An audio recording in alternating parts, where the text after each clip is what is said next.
রাশিয়ার সাবেক পরিবহন মন্ত্রী রোমান স্তারোভয়েতের মরদেহ উদ্ধার করা হয়েছে। ঠিক কখন ও কিভাবে তিনি মারা গেছেন তা নিশ্চিত হওয়া যায়নি। রুশ তদন্ত কমিটি জানিয়েছে স্তারোভয়েত আত্মহত্যা করেছেন বলে প্রাথমিকভাবে ধারণা করা হচ্ছে। সংবাদ মাধ্যম বিবিসির প্রতিবেদনে জানা যায়, সোমবার সকালে প্রেসিডেন্ট ভ্লাদিমির পুতিন স্তারোভয়েতকে বরখাস্ত করেন, তবে বরখাস্তের কারণ জানানো হয়নি। পরবর্তীতে সহকারী পরিবহন মন্ত্রী আন্দ্রেই নিকিতিনকে ভারপ্রাপ্ত মন্ত্রী হিসেবে নিয়োগ দেওয়া হয়।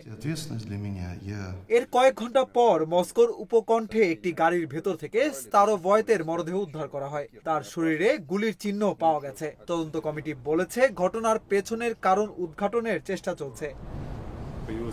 মরদেহ উদ্ধারের কয়েক ঘন্টা আগে ক্রেমলিন থেকে পুতিনের সই করা একটি আদেশ জারি করা হয়। তাতে রোমান স্তারোভয়েতকে মন্ত্রীর দায়িত্ব থেকে সরিয়ে দেওয়ার কথা জানানো হয়। গত বছর মে মাস থেকে রাশিয়ার পরিবহন মন্ত্রীর দায়িত্ব পালন করছিলেন রোমান স্তারোভয়েত। এর আগে তিনি রাশিয়া ইউক্রেন সীমান্তবর্তী কুরস্ক অঞ্চলের গভর্নর ছিলেন। রাশিয়ার এই অঞ্চলের বেশ কিছুটা অংশ দখলে নিয়েছিল ইউক্রেন।